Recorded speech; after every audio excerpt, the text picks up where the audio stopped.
So how do you validate the ticket? Read on the bottom. Turn on the back. Right here. Winning tickets must be valid. Read it. These prizes are available in full whenever tickets are sold in your dreams. Please sign this winning ticket so you will forever remember this day. Lost or stolen tickets can be replaced by yourself by purchasing another one at our website at laughingsmith.com. You're an idiot. What's good, YouTube? It's your boy Elevation here with another episode of the JBP Elevated, where we speak on the Joe Budden podcast and all of his co-hosts on and off the pod. Hey, yo! They got me. I gotta be honest. They got me. Shout out to y'all, though. They didn't get most of y'all. Not in this community. Y'all too smart for that. Most of y'all were telling me you can't hit that many times in one pile of scratch-off tickets. I wasn't trying to hear it. I'm in Texas. I watch the news, and they frequently say somebody hit for $1 million here in Texas, supposedly. So in my head, I didn't see any red flags going off. This was great content. I know it seems like my channel has turned into negatively critiquing the JBP, so let's speak positively for once and just see how it does in the algorithm. This is great. BTS is clearly an Ian production. Clearly. And guess what? Joe's doing another experiment. I don't care. I didn't see Joe in this at all. I'm curious to see how a BTS episode and the pod can do without me. People are saying that Joe is going to do this, he's going to do that. Nah, I'm going to stick with my initial point. Joe's trying to get the fuck out of there. And of course, I'm not saying he's finna disappear. Paywall me. And y'all paying me because y'all paying for the content without me in it that's behind my paywall. Period. And because it's a good episode, y'all gonna come back for more. But enough of that. These boys went outside. They're getting their production up, guys. What happens when we start seeing real world scenarios, however you say it, on the content? We won't be able to know fact from fiction. This was fantastic. I don't remember if they did the scratch off. I don't know if Going to Albany was a Patreon episode or a main episode, but they still spoke on the lottery tickets on the main episode. If you don't have BTS, if you're not a Patreon subscriber, you wouldn't know that this is real or fake. And it's giving me content because now people that don't have Patreon are going to have to rely on people like me, the Stop, the Kitchen. There's somebody out there imitating me and what I do, and shout out to him. But now that gives us content because we're going to have to decipher what's real and what's fake. Shout out to Ice. Your acting game on par, brother, because I saw a lot of those real emotions that I normally speak out on videos about in you when you were scratching that ticket off.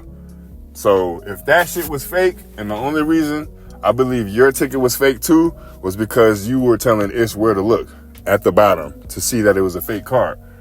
But you were showing real emotions. I don't know, guys. I don't know. This is not an experiment to see if I could get this off without me. He's already in that experiment. This experiment is what can we do to be streamers without streaming? You're going to have to pay to see this content, but now we're stepping outside. This was a big test. Them hitting that bodega or the corner store, or however y'all call it in New Jersey and New York. Filming, getting other people involved. Hey, this BTS might lead to something else. It might lead to an actual show.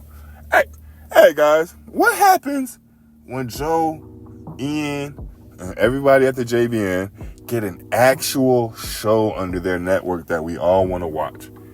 This is just BTS because we love the JBP. What happens when we get a quasi-reality show? I don't know. it changes the podcast aspect up entirely. I have podcasts under my belt. Zaire, I'm hanging on to you, and I got a lot of hope for you, brother, because me personally, I like you. And Joe is banking on you to get this sports segment up on his network. If I have the podcast, I have a sports network. If I have scripted, quote-unquote scripted television, a.k.a. a real show, my behind the scenes is more content. Podwives, we already know what that is. That's the entertainment lane, the love and hip-hop lane. Guys, it's happening right in front of our faces. And I know this is a minute detail. Oh, so what? They went outside. But it's the first time they went outside. And what happens when this episode does numbers just like Podwives? Guys, there's a reason that Podwives 2, the episode 2, hasn't come out yet. Unless it's behind the $50 tier. I'm not paying for that yet. There's a reason it hasn't come out yet. Because of the reception that the first episode received. Now I got to make sure that we're not just throwing something out there like I have to do my pod. Because the pod, I have to get 2 pods out every week. And if I don't, y'all kill me. On these new ventures, I get to take my time with it. I get to actually scour the comments and all the feedback and see what the positives are and what the negatives are to make sure I eliminate the negatives and add more of the positives in the second episode, because I'm banking on this to be something. BTS, I'm not going to hold you. If this episode right here, if it gets great reception like I'm anticipating it will, they're going to start doing more episodes outside. And then later on down the line, I'd say, because we're on, episode 10? I don't know if they're going to do a seasonal or if they're just going to keep going like a podcasting. We're at episode 10. I'm saying episode 15 through 18 range. Anticipate the whole episode being away from the pod. Once they make that transition, it is a wrap. Joe has not done outside content in years. Everybody that watched Joe Budden TV, he was always filming at the house. He was always filming out at the bowling alley. Wherever the fuck he was at, we would see the camera. Joe's trying to tap back into that bag. This episode, we have to remember, is the inaugural, however you say that shit. This is the first episode that is testing those boundaries. Once Joe steps outside, it's over. And you got to see the writing on the wall, though. I'm out of the podcast. This is not, guys, when I say Joe's done with this podcast and shit, this is the shit that I'm talking about. He is not leaving the media sphere, the entertainment sphere.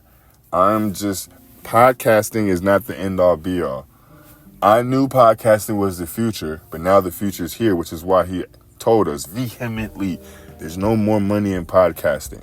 The only reason he's saying that while still maintaining one of the best podcasts in the world is because I'm just trying to segue out of here.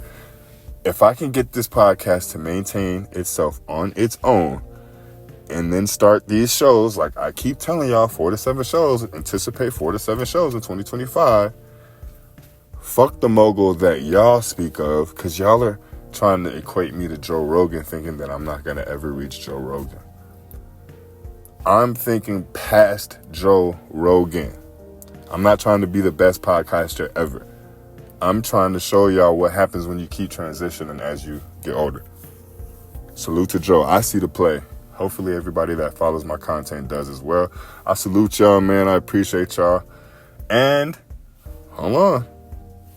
Shout out to them for being able to act the whole way through without the vast majority of us knowing that it was a fake ticket or a real ticket. Shout out to them for creating their own narratives and in essence creating more content from people like me and the others out there that exist. Shout out to them for constantly thinking outside of the box. It's easy to critique the best. It's easy to critique the best because you don't anticipate them slipping. So whenever they slip, it's easy to point out and you know it's going to do numbers and views and things of that nature. Shout out to them for constantly reinventing themselves. Shout out to Melissa. I'm going to get better at not just hating and pointing out all the things you do. A comment was made yesterday on my post that stuck with me. Most of the critiques stick with me as opposed to the positive affirmation. Because in the back of your own mind, you know if you're making a mistake. And if somebody else points it out, that's why you get mad. So whenever a comment like that culminates in my head, I think about it and I apply it. Somebody said I talk too much. I got better at speaking about myself. Somebody said just yesterday, give Melissa advice. Stop hating on Melissa. Stop pointing out the negative things she does and help her positively. So I'm going to take and accept your advice and attempt to do that going forward. But only for Melissa, because yes, my bias as a man does have me going out of my way to stamp and stampede all over Melissa. I have to admit that. And as long as I can admit my biases, it'll keep the respect and there's a word for it, but I can't think of it, but it'll keep the integrity, there we go, of my channel, and that's the most important thing. So, Melissa, I'm sorry. Everybody else, keep doing what you're doing. I salute the move, and I see the play. I just wanted to speak on it. Everybody that watches the content, I don't call y'all fans. Y'all aren't my audience. We're a community. The things that I speak on are things that y'all notice, and the things that y'all notice to speak on in the comments are things that I may not see. And it gives me the opportunity to speak on it in the next video. So we're all inclusive here. I salute y'all, and until tomorrow, peace.